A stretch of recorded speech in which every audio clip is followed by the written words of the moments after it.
Hello friends, welcome to my channel. Group 2 எக்ஸாமுக்கு இன்னும் எக்ஸாக்டாக ஒரு 49 டேஸ் தான் இருக்குது. எல்லோரும் நல்லா வெறித்தனமாக படிச்சுட்டு இருப்பீங்கன்னு நினைக்கிறேன். இந்த டைமில் இந்த வீடியோ வந்து உங்களுக்கு யூஸ்ஃபுல்லாக இருக்கும்னு நினைக்கிறேன். நான் எப்படி லாஸ்ட் குரூப் 2வில் எப்படி கிளியர் பண்ணேன் அப்படின்ற பற்றின வீடியோ தான் இது. சரி, வாங்க ஸ்ட்ரைட்டாக கண்டென்ட்டுக்குள்ளே போயிடலாம். நான் குரூப் 2 இதில் எப்படி பாஸ் பண்ணேன்னா, நான் கரெக்டாக அந்த எக்ஸாம் நோட்டிஃபிகேஷன் விட்டதுக்கப்புறம் நான் படிக்கல. அதுக்கு முன்னாடியே நான் படிச்சுட்டு இருந்தேன். அதுக்கு முன்னாடி படிச்சுட்டு இருந்ததுனால நோட்டிஃபிகேஷன் விட்டதுக்கப்புறம் நான் தமிழ் மேக்ஸ் இது 2 மட்டும் தான் நல்லா ஃபோக்கஸ் பண்ணி படிச்சிருந்தேன். அதுக்காக நான் ஜிகே படிக்கலன்னு இல்லை. நான் ஜிகேலாம் அதுக்கு முன்னாடியே படித்து வச்சுருந்தேன். அதனால நான் ஜிகே அவ்வளோக்கு ஃபோக்கஸ் பண்ணல அந்த டைமில். தமிழும் மேக்ஸ் மட்டும் தான் நல்லா ஃபோக்கஸ் பண்ணியிருந்தேன். அதுவும் நான் தமிழில் 6 to 12 நியூ புக் படிச்சிருந்தேன். அப்புறம் ப்ரீவியஸ் கொஷின் இது வரைக்கும் அந்த தமிழ் ப்ரீவியஸ் கொஷின் ஃபுல்லாக படிச்சிருந்தேன். நான் அதுக்காக ஓல்டு புக்கு படிக்கலையான்னு கேட்காதீங்க. நான் ஓல்டு புக்லாம் டிஎன்பிசிக்குள்ளார எப்போ உள்ளே வந்தனோ அப்போ நான் ஃபுல்லாக ஓல்டு புக் தான் படிச்சிருந்தேன். அதனால நான் அதை ரிவிஷன் பண்ணலை. மோஸ்ட்லி அது எனக்கு ஞாபகம் இருக்குன்றதுனால நான் அதுக்காக அவ்வளோக்கு படிக்கலை. அப்புறம் ப்ரீவியஸ் கொஷின் படிச்சதுனால அதுலேயும் உங்களுக்கு ஓல்டு புக் ஃபுல்லாக கவர் ஆயிரும். அதனால் நான் தமிழ் இதில் தான் படித்தேன். மேக்ஸில் வந்து ஒரு 24 கொஷின் நான் போட்டேன். அதை நான் எப்படி பார்த்தேன்னா 2 சோர்ஸ் தான் மேக்ஸ் பொறுத்த வரைக்கும். ஒன்று ஸ்கூல் புக்கு, இன்னொன்று previous year question paper. Previous year question paper நான் இன்ஸ்டியூட்டில் அந்த மாதிரி எதுவும் நான் பார்க்கல. ஸ்ட்ரைட்டாக டிஎன்பிசி வெப்சைட்டுக்குள்ளே இருப்பாங்க. ஒவ்வொரு கொஷின் பேப்பரை டவுன்லோட் பண்ணி 25 கொஷினாக சால்வ் பண்ணி பார்ப்பேன். அதில் எனக்கு ஏதாச்சும் டவுட்னா, எனக்கு ஏதாச்சும் தெரியலனா கூகுளில் சர்ச் பண்ணுவேன். இல்லை ஏதாச்சும் யூடியூப்பில் பார்த்து கற்றுப்பேன். இதான் நான் குரூப் 2 பாஸ் பண்ணேன். நான் எத்தனை மார்க் எடுத்தேன்னா, தமிழில் வந்து ஒரு 93 கொஷின் போட்டிருந்தேன். தமிழில் மோஸ்ட்லி நீங்கள் நல்லா படிச்சிங்கன்னா உங்களுக்கு 100 கொஷின் தான் தெரியும். நீங்கள் பண்ணுற கேர்லெஸ் மிஸ்டேக்கு, அப்புறம் ஏதாச்சும் ஷேர் பண்ணுறது ஏதாச்சும் தப்பு பண்ணிங்கன்னா, இல்லை அவசரப்பட்டு ஏதாச்சும் பண்ணி தப்பாக குடிச்சிங்கன்னா அந்த நாள் தான் உங்களுக்கு மார்க் போகும். மோஸ்ட்லி நீங்கள் நல்லா படிச்சிங்கன்னா தமிழில் நீங்கள் 95+ எடுக்கலாம். அடுத்து மேக்ஸ் வந்து ஒரு 25 போட்டேன். ஜிஎஸ்சில் 45 தான் போட்டேன். ஏன்னா ஜிஎஸ்சில் வந்து அப்போ வந்து கஷ்டமாக கேட்டிருந்தாங்க, டஃப்பாக தான் கேட்டிருந்தாங்க. அதனால் ஜிஎஸ்சில் நீங்கள் ஒரு 50-55 போட்டாலே அது ஒரு நல்ல மார்க் தான். அந்த டைமில் சுபாஷ் சந்திர போஸ் எப்படி இறந்தாரு அந்த மாதிரி கொஷின்லாம் கேட்டிருந்தாங்க. புக்லேயும் இல்லாத கொஷின்லாம் கேட்டிருந்தாங்க. ஜிஎஸ் பொறுத்தளவுக்கு அந்த கொஷின் பேப்பரில் ரொம்ப டஃப்பாக தான் இருந்துச்சு. தமிழ் மேக்ஸ் யார் நல்லா பண்ணாங்களோ அவங்க மட்டும்தான் இந்த டைமில் ப்ரிலிம்ஸ் கிளியர் பண்ணியிருந்தாங்க. அதனால் இந்த டைமில் நீங்கள் தமிழ் மேக்ஸ் மட்டும் நல்லா ஃபோக்கஸ் பண்ணுங்கள். ஏன்னா தமிழ் மேக்ஸில் மட்டும் தான் நம்மளால் ஃபுல் மார்க் எடுக்க முடியும். ஜிஎஸ் தான் அதுவும் இப்போ இருக்க பார்த்தீங்கன்னா ரொம்ப கஷ்டமாக கேட்க ஆரம்பிச்சிட்டாங்க. கொஷின் பேப்பர் ஃபுல்லாக டஃப் பண்ண ஆரம்பிச்சிட்டாங்க. நீங்கள் அதை கரண்ட் அஃபேர்ஸ் சயின்ஸில் அதிகம் ஃபோக்கஸ் பண்ணாதீங்க. ஏன்னா நீங்கள் அதை எப்படி படிச்சுட்டு போனாலும் உங்களால் அவ்வளோக்கு ஆன்சர் பண்ண முடியாது. நமக்கு தேவை ப்ரிலிம்ஸ் கிளியர் பண்ணணும். ப்ரிலிம்ஸ் கிளியர் பண்ணுற அளவுக்கு எத்தனை பேரும் அதுக்குள்ளார வரணும். அது மட்டும் தான் நம்மளோட எய்மாக இருக்கணும். அதுக்காக நீங்கள் படித்தா மட்டும் போதும். இதுதான் என்னோட மெயின்ஸ் மார்க்கு. மெயின்ஸ் மார்க்கு தமிழில் நல்ல மார்க் தான் எடுத்திருக்கேன். 100க்கு 73 எடுத்திருக்கேன். பேப்பர் 2வில் தான் ஒரு 5 மார்க் இன்னும் போட்டிருந்தா நல்லா இருந்திருக்கும். ஆக்சுவலாக நான் மெயின்ஸ் வந்து கிளியர் பண்ணலை. ரொம்ப கான்ஃபிடென்ட்டாக இருந்தேன். நல்லா படிச்சிருந்தேன். ப்ரீவியஸ் கொஷின் பேப்பர் ஓரியன்டாக நல்லா படிச்சிருந்தேன். கரண்ட் அஃபேர்ஸ் ஓரியன்டாக நல்லா படிச்சிருந்தேன்.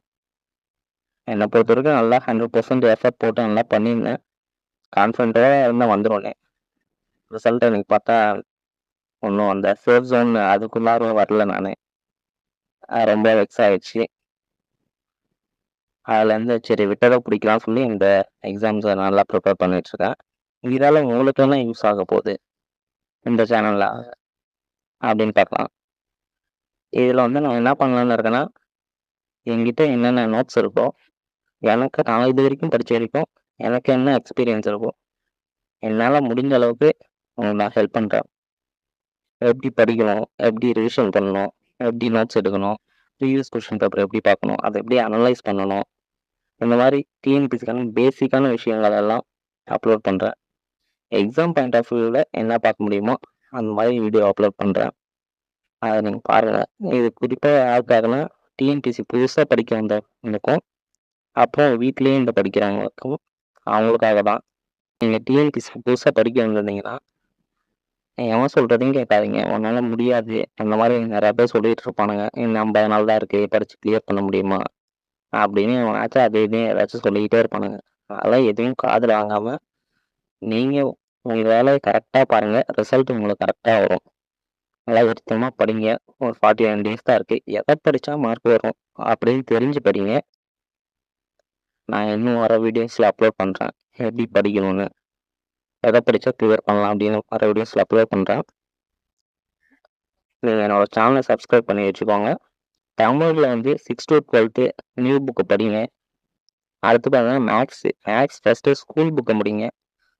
ஃபஸ்ட்டு எந்த எக்ஸாம் வந்தாலும் சோர்ஸை லிமிட் பண்ணுங்க. நிறைய சோர்ஸ் வச்சுட்டு படிச்சிங்கன்னா உங்களால் கண்டிப்பாக படித்து முடிக்க முடியாது. தமிழை பொறுத்த வரைக்கும் உங்களுக்கு 2 சோர்ஸ் தான் இருக்குது. 2 சோர்ஸ்னால் ஒரு சோர்ஸ் தான். 2 சோர்ஸ்னு என்ன சொல்கிறேன்னா நியூ புக்கு ஓல்டு புக் அதுதான் சொல்கிறேன். தமிழை பொறுத்த வரைக்கும் 6 to 12 new book old book இது 2 தான். அடிஷ்னலாக நீங்கள் படிக்கணும்னா கவர்மெண்ட் மெட்டீரியல் இருக்குது, அதை மட்டும் நீங்கள் படிங்க. வேறு எதுவும் நீங்கள் படிக்காதீங்க. தமிழை பொறுத்த வரைக்கும் இவ்வளோ தான். அடுத்து மேக்ஸ் பார்த்துட்டிங்கன்னா மேக்ஸ் வந்து 2 சோர்ஸ் தான். ஒன்று ஸ்கூல் புக் மேக்ஸு, ஒன்று ப்ரீவியஸ் இயர் கொஷின் பேப்பர். இது 2 தான். 2 மட்டும் பார்த்துங்க. அடுத்து ஜிஎஸ் பொறுத்தளவுக்கு full and full school book தான். குரூப் 2 பொறுத்தளவுக்கு அவுட் ஆஃப் புக்கில் இருந்து கொஷின் வரும். இருந்தாலும் அந்த கொஷினுக்கெல்லாம் நம்ம தேடி போயிட்டு வந்தோன்னா ஸ்கூல் புக்கில் இருக்கிற கொஷின் நம்ம விட்டுருவோம். அதனால் இவ்வளோ தான் சோர்ஸ் வந்து லிமிட் பண்ணிக்கோங்க. கரண்ட் அஃபேர்ஸ்க்காக தேடி ஓடிட்டு இருக்காதீங்க. உங்களோட டைம் தான் வேஸ்ட் ஆகும். நீங்கள் என்ன தான் படித்தாலும் கரண்ட் அஃபேர்ஸில் உங்களால் ஃபுல் ஸ்கோர் பண்ண முடியாது. கரண்ட் அஃபேர்ஸ் ஒரு 15 கொஷின் கேட்குறான்னா நீங்கள் சும்மா போய் எழுதினாலே ஏதாச்சும் ஒரு ஃப்ளூக்கில் இல்லை நீங்கள் ஏதாச்சும் டிப்ஸு ட்ரிக்ஸு யூஸ் பண்ணி போகிறதுனால ஒரு 10 to 12 கொஷின் கேட்டுருந்தாங்கன்னா அதில் ஒரு 4 to 5 கொஷின் போடலாம். இதே கான்செப்ட் தான் உங்களுக்கு சயின்ஸுக்கும். அதனால் இப்போ மீதி இருக்கிற டைமில் நீங்கள் தமிழ் மேக்ஸ் மட்டும் நல்லா கான்சன்ட்ரேஷன் பண்ணுங்கள். ஜிஎஸ்சில் சயின்ஸு கரண்ட் அஃபேர்ஸ் இது 2 விட்டுட்டு மீதி இருக்கிறத நல்லா கான்சன்ட்ரேட் பண்ணுங்கள். நமக்கு தேவை ப்ரிலிம்ஸ் கிளியர் பண்ணணும். ஒரு 15,000 பேர்னா அதுக்குள்ளார இருக்கணும். இருக்கிற டேஸை நல்லா யூஸ் பண்ணிக்கோங்க. ஒரு 49 டேஸ் தான் இருக்குன்னு நினைக்கிறேன். 49னா 49ன்னு எடுத்துக்காதீங்க. அது ஒரு 35 மேக்ஸிமம் நெக்ஸ்ட் மந்த்து 1 மந்த்து தான் இருக்குது. ஏற்கனவே படித்தவங்களா இருந்தாங்கன்னா நெக்ஸ்ட் மந்த்துக்குள்ளார ஃபுல்லாக படித்து முடிச்சிடுங்க. அதுக்கடுத்து செப்டம்பரில் ஒரு 13 நாள் இருக்குது. அதில் ஒரு 10 டேஸ் அந்த மாதிரி உங்களுக்கு ரிவிஷன் பண்ணால் உங்களுக்கு கரெக்டாக இருக்கும். புதுசாக படிக்கிறவங்களால நீங்கள் செப்டம்பர் ஒரு 5 நாள் வரைக்கும் படிக்க ட்ரை பண்ணுங்கள். அதுக்கப்புறம் ஃபுல்லாக ரிவிஷன் பண்ணுங்கள். நல்லா கான்ஃபிடென்ட்டோட படிங்க. கொஷின் ஏரியா ஃபோக்கஸ் பண்ணி படிங்க. கண்டதையும் படித்து டைம் வேஸ்ட் பண்ணிகிட்டு இருக்காதீங்க. ப்ரிலிம்ஸ் கிளியர் பண்ணுறதுக்கு என்ன தேவையோ அதை மட்டும் படிங்க. நெக்ஸ்ட் வீடியோவில் எப்படி நம்ம ப்ரிலிம்ஸ் கிளியர் பண்ணலாம் அதை வச்சு ஃபுல் டீட்டெயில்ஸாக ஒரு வீடியோ போடுறேன். அதை பார்த்து தெரிஞ்சுக்கோங்க. புதுசாக படிக்க வந்தவங்க, செல்ஃப் ப்ரிப்பரேஷன் பண்ணுறவங்க, இவங்க எந்த ஹெல்ப்பாக இருந்தாலும் எந்த டவுட்ஸாக இருந்தாலும் கமெண்டில் போடுங்க. நான் பார்த்து ரிப்ளை பண்ணுறேன். அது ஒரு டெலிகிராம் சேனல் ஒன்று ஆரம்பிச்சிருக்கேன். அதில் ஜாயின் பண்ணிக்கோங்க. டிஸ்கிரிப்ஷன் ஆட் பண்ணுறேன். அதில் ஜாயின் பண்ணிக்கோங்க. என்கிட்ட இருக்கிற நோட்ஸு, ப்ரீவியஸ் கொஷின் பேப்பரு அந்த மாதிரி எதாவது அப்லோட் பண்ணுறேன். இன்னொரு இம்பார்ட்டண்ட்டான விஷயம் என்னென்னா போன டைம் குரூப் 2 5,000+ வேக்கன்சி விட்டுருந்தாங்க. அதனால் ப்ரிலிம்ஸ்க்கு ஒரு 50,000 பேருக்கு மேலே எடுத்தாங்க. அப்போ கொஞ்சம் ஈஸியாக உள்ளார போனாங்க நிறைய பேர். இந்த டைம் வேக்கன்சி கம்மி. இதில் 2க்கு தனியாக 2A தனியாக அந்த மாதிரி எக்ஸாம் வச்சுருக்காங்க. நீங்கள் உங்களோட எய்ம் வந்து குரூப் 2ஆக தான் இருக்கணும். அப்படின்னா நீங்கள் ஒரு 160+ அந்த மாதிரி போட்டிங்கன்னா தான் நீங்கள் குரூப் 2வும் எழுத முடியும். குரூப் 2A மெயின்ஸு 2 மெயின்ஸும் எழுத முடியும். அதை ஃபோக்கஸ் பண்ணி படிங்க. தமிழ் மேக்ஸை நீங்கள் நல்லா போட்டாலே மீதி இருக்கிற யூனிட்ஸில் முக்கியமான யூனிட்ஸாக பார்த்தா அதில் முக்கியமான டாபிக் கொஷின் ஏரியாவை பார்த்து படிச்சிங்கனாலே உங்களுக்கு நல்ல ஸ்கோர் வரும்.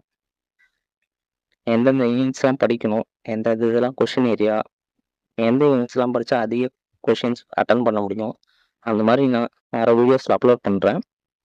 முக்கியமாக Tamil previous year question paper இது வரைக்கும் ஒரு லாஸ்ட்டாக இந்த குரூப் 4 வரைக்கும் ஒரு 35, 36 அந்த மாதிரி இருக்கும்னு நினைக்கிறேன். 40க்குள்ளாக தான் இருக்கும். டெய்லி நீங்கள் ஒரு கொஷின் பேப்பர் பார்த்தீங்கனாலே ஈஸியாக முடிச்சிடலாம். அவ்வளோ பெரிய எஃபர்ட்லாம் அதுக்கு ஒன்றும் போட தேவையில்ல. ஒரு 100 கொஷின் தான் இருக்கும். அதை ஃபுல் டீட்டெயிலாக எல்லாம் எக்ஸ்ப்ளனேஷனோட நம்ம வீடியோவில் பார்க்கலாம். அடுத்து மேக்ஸ் வந்து நீங்கள் ஸ்கூல் புக்கை ஃபஸ்ட்டு முடிங்க. ஸ்கூல் புக்குன்னு அதுக்கு ஸ்கூல் புக்கே வச்சுட்டு உட்காந்துடக்கூடாது. ப்ரீவியஸ் கொஷின் பேப்பர் டெய்லி ஒன்று நீங்கள் போட்டு பார்த்துக்கிட்டே இருக்கணும். நான் எப்படி பண்ணுவேன்னா நான் வந்து சாப்பிட்ற மாதிரி மேக்ஸை பார்ப்பேன். அதாவது எப்படின்னா மார்னிங் ஒரு கொஷின் பேப்பர் பார்ப்பேன், மதியம் ஒரு கொஷின் பேப்பர் பார்ப்பேன், நைட்டு ஒரு கொஷின் பேப்பர் பார்ப்பேன். மேக்ஸிமம் 2 கொஷின் பேப்பரு ஒரு நாளைக்கு நான் பார்த்துருவேன். நீங்கள் ப்ரீவியஸ் கொஷின் பேப்பர் மேக்ஸ் பார்த்தா தான் உங்களுக்கு 25 செம்ஸும் எல்லா டாப்பிக்கில் வந்து உங்களுக்கு கிடைக்கும். நீங்கள் தனியாக ஒவ்வொரு டாப்பிக்காக பார்த்தீங்கன்னா, நீங்கள் தனி மீட்டை எடுத்துக்கிட்டிங்கன்னா அதுக்கே நீங்கள் ஒரு 3 நாள் ஆக்குனீங்கன்னா அது வேஸ்ட்டு.